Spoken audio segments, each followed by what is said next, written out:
찬송가 435장 찬양하며 10월 26일 새벽 기도회를 하나님께 올려드리겠습니다.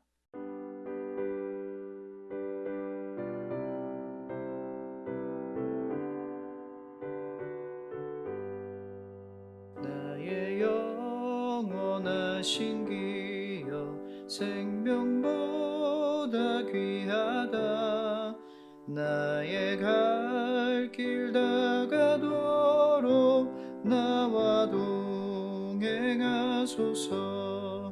주께로 가까이 주께로 가오니 나의 갈 길 다가도록 나와 동행하소서.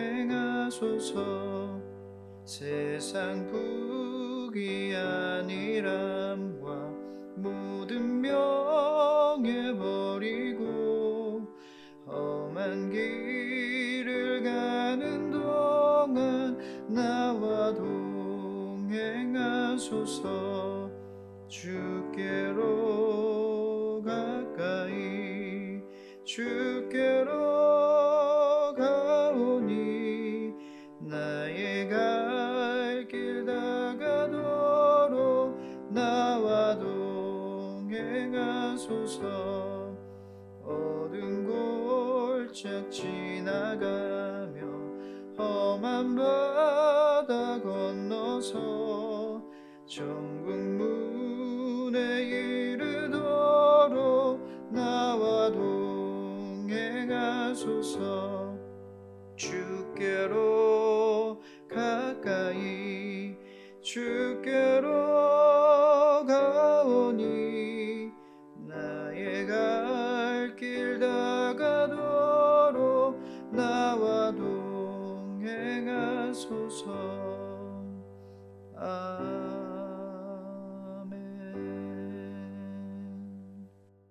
사도신경으로 신앙 고백하겠습니다. 나는 전능하신 아버지 하나님 천지의 창조주를 믿습니다. 나는 그의 유일하신 아들 우리 주 예수 그리스도를 믿습니다. 그는 성령으로 잉태되어 동정녀 마리아에게서 나시고 본디오 빌라도에게 고난을 받아 십자가에 못 박혀 죽으시고 장사된 지 사흘 만에 죽은 자 가운데서 다시 살아나셨으며 하늘에 오르시어 전능하신 아버지 하나님 우편에 앉아 계시다가 거기로부터 살아있는 자와 죽은 자를 심판하러 오십니다. 나는 성령을 믿으며 거룩한 공교회와 성도의 교제와 죄를 용서받는 것과 몸의 부활과 영생을 믿습니다. 아멘. 찬송가 496장 박수치며 찬양하겠습니다.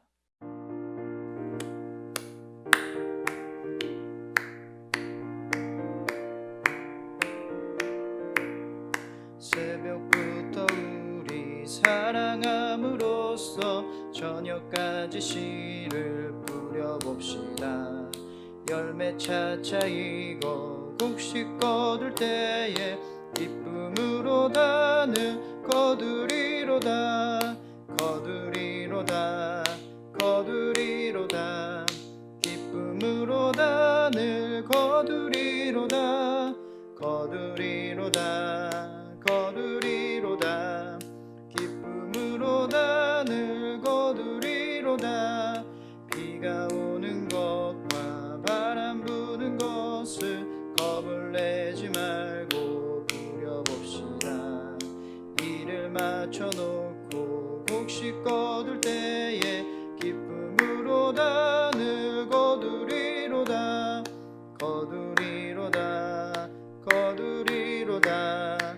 기쁨으로 나는 거두리로다 거두리로다 거두리로다.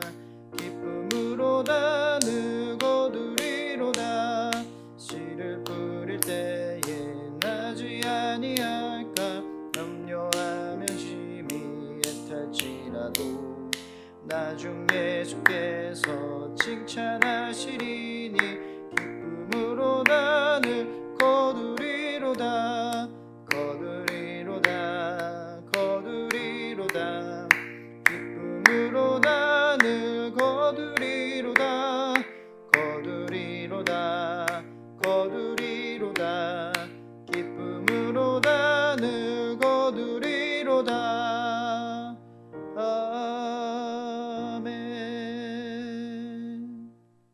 말씀은 사도행전 10장 24절에서 33절입니다. 하나님의 말씀을 받겠습니다 고백하고 합독하겠습니다. 하나님의 말씀을 받겠습니다. 이튿날 가이사랴에 들어가니 고넬료가 그의 친척과 가까운 친구들을 모아 기다리더니 마침 베드로가 들어올 때에 고넬료가 맞아 발 앞에 엎드려 절하니 베드로가 일으켜 이르되 일어서라 나도 사람이라 하고 더불어 말하며 들어가 여러 사람이 모인 것을 보고 이르되 유대인으로서 이방인과 교제하며 가까이 하는 것이 위법인 줄은 너희도 알거니와 하나님께서 내게 지시하사 아무도 속되다 하거나 깨끗하지 않다 하지 말라 하시기로 부름을 사양하지 아니하고 왔노라. 묻노니 무슨 일로 나를 불렀느냐. 고넬료가 이르되 내가 나흘 전에 이맘때까지 내 집에서 제곳이 기도를 하는데 갑자기 한 사람이 빛난 옷을 입고 내 앞에 서서 말하되 고넬료야 하나님이 내 기도를 들으시고 내 구제를 기억하셨으니 사람을 요바에 보내어 베드로라 하는 시몬을 청하라. 그가 바닷가 무두장이 시몬의 집에 유숙하느니라 하시기로 내가 곧 당신에게 사람을 보내었는데 오셨으니 잘하였나이다. 이제 우리는 주께서 당신에게 명하신 모든 것을 듣고자 하여 다 하나님 앞에 있나이다. 아멘. 물에 들어가려면 산소통이 있어야 됩니다. 아무리 숨을 크게 들이마시고 물속에 들어가도 얼마 못 버티죠. 하나님 없이 사는 삶이 이래요. 내 힘으로는 얼마 못 버팁니다. 내 힘으로 살 수 있다고 해도 내 힘으로 살고 있는 것 같아도 아니에요. 잘 살고 있는 것 같아도 아니에요. 하나님 나라를 향한 영생의 삶과 반대의 삶이니까요. 우린 은혜 없으면 못 삽니다. 내가 가진 힘과 지혜로는 한계가 있어요. 그걸로는 모든 삶의 어려움을 이길 수 없고 삶의 모순과 부조리를 풀 수 없습니다. 불확실함 속에서 평안과 위안을 얻을 수가 없어요. 어릴 때 큰 시계가 하나 있었는데 태엽을 감는 시계였어요. 태엽을 감으면 영원하지 않아요. 언젠가는 멈춰서 다시 그때마다 감아줘야 됩니다. 자동차는 주유를 해야 되고 동물은 뭘 먹어야 되고 핸드폰은 충전을 해야 돼요. 식물은 햇빛을 받아야 되죠. 살기 위해서 공급받아야 되는 게 있습니다. 필요한 게 있어요. 그 모든 건 하나님이 만드셨습니다. 만드실 뿐만 아니라 공급해 주세요. 그래서 우리에게는 은혜를 주십니다. 우리에게 가장 필요한 게 은혜고 은혜가 없으면 못 살기 때문입니다. 하나님은 그 어떤 것에도 의지하지 않고 존재하시는 분이에요. 하나님은 그 어떤 것에도 공급받지 않아도 스스로 존재하실 수가 있어요. 만약에 내가 사람을 의지하거나 세상의 방법들을 의지한다면 그건 영원하지 않고 연약한 것들입니다. 사라질 것들이에요. 그것을 내가 의지하고 그것에 내가 지탱하고 있다면 큰 실수입니다. 그것들을 의지해봐야 서로 쓰러지게 돼 있어요. 혼자 존재하실 수 있는 전능자 하나님을 의지해야만, 하나님께 은혜를 받아야만 합니다. 그 은혜로 살아가야만 합니다. 다른 것이 아니라 하나님의 말씀과 하나님의 다스리심과 하나님의 지시하심의 은혜를 받아야 우리가 가장 큰 복의 삶을 살고 있다고 말할 수가 있어요.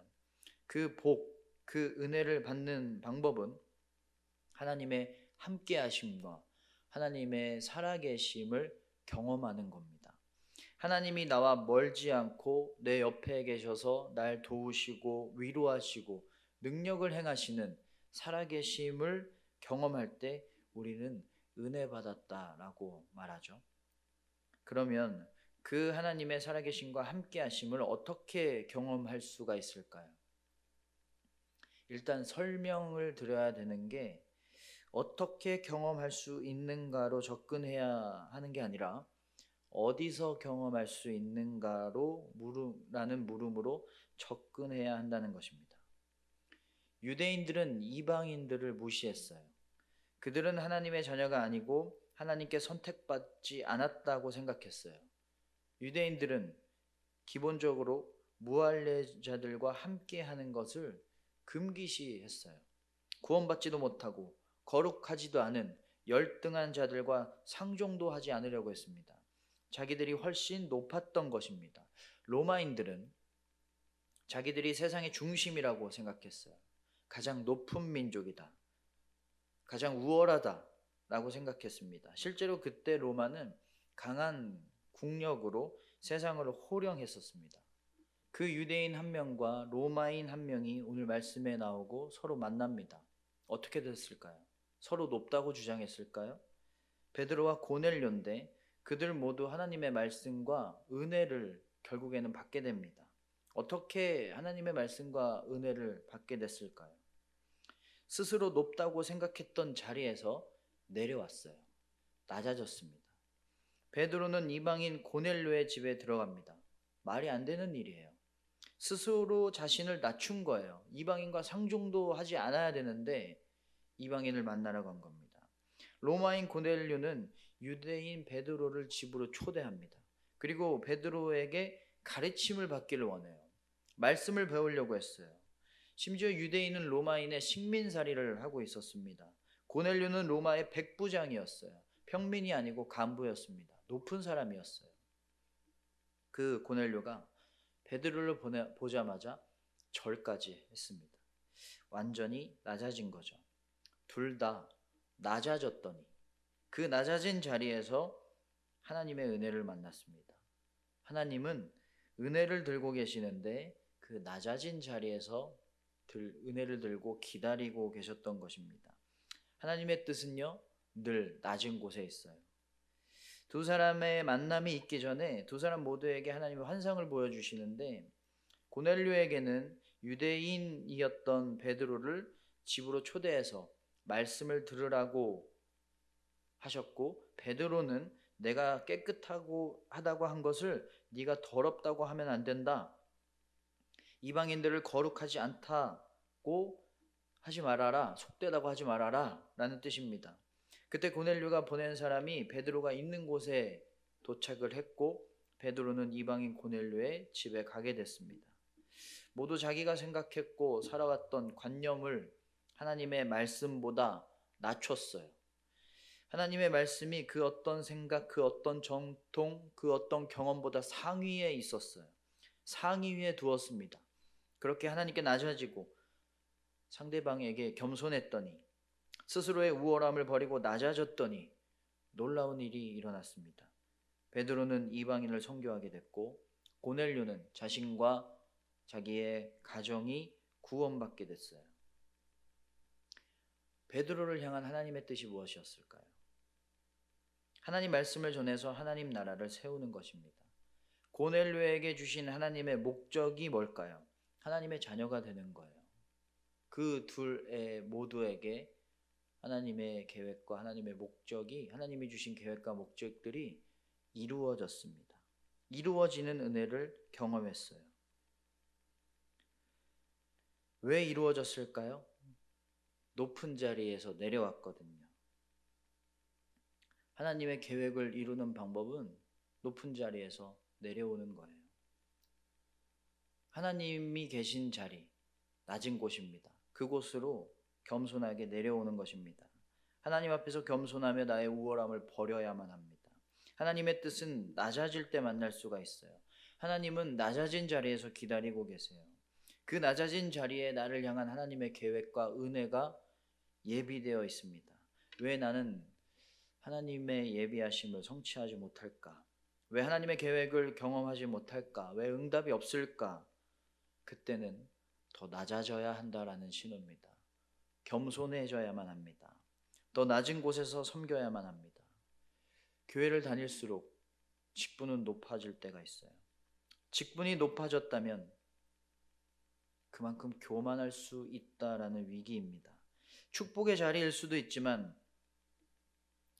위험한 자리이기도 합니다. 그럴 때일수록 더 낮아져야만 합니다. 직분이 높아질수록 더 섬김을 배워야만 합니다. 난 하나님을 믿으니까 선택받았고 내 신분은 남들과 달라. 다 죄인이야. 난 교회 오래 다녔고 열심히 했으니까 난 좀 달라. 하나님은 나를 좀 다르게 생각하실 거야. 믿음 없는 저 사람보다, 하나님 모르는, 하나님 안 믿는 저 사람들보다 내가 더 낫지라는 생각을 버리고 나도 똑같은 죄인이고 나도 똑같이 아무것도 아닌 자라고 스스로를 가르치면서 낮아져서 겸손해지고 낮은 자들, 작은 자들을 섬기러 낮은 자리로 갈 때 거기에 은혜가 있고요. 거기에 응답이 있습니다. 거기에 하나님의 계획의 성취가 있어요. 어떻게 작고 낮아질 수 있을까요? 작다는 건, 낮아진다라는 건 상대적인 개념이죠. 혼자 있으면 내가 작은지 큰지 알 수가 없어요. 비교 대상이 없으니까요. 나보다 큰 게 옆에 있어야 내가 작구나라는 것을 알게 되죠. 나보다 똑똑한 사람이 옆에 있어야 내가 어리석구나라는 걸 알게 되고요. 나보다 힘센 사람이 있어야 내가 약하다라는 걸 알 수가 있습니다. 늘 하나님을 곁에 둬야만 합니다. 하나님의 완전하심, 영원하심, 전능하심 앞에 압도당해야 작아질 수 있어요. 하나님을 떠나면 떠날수록, 멀어지면 멀어질수록 아무리 큰 산도 멀리서 보면 작게 보이는 것처럼 하나님은 작게 보입니다. 그리고 내가 커 보여요. 그리고 내가 가진 것들이 커 보입니다. 그래서 하나님은 우리에게 내가 늘 함께하고 있다라고 말씀하고 계세요. 난 멀어지지 않았다. 내가 가까이 있다. 늘 너를 따라왔다. 늘 가까이 있는 날 바라보고 내 옆에서 더욱 내 자녀로 살아야 한다. 온전해져야 한다. 더 낮은 곳으로 가자 라고 말씀하십니다. 모세는 이집트의 왕자일 때가 아니라 광야의 도망자일 때 하나님을 만났습니다.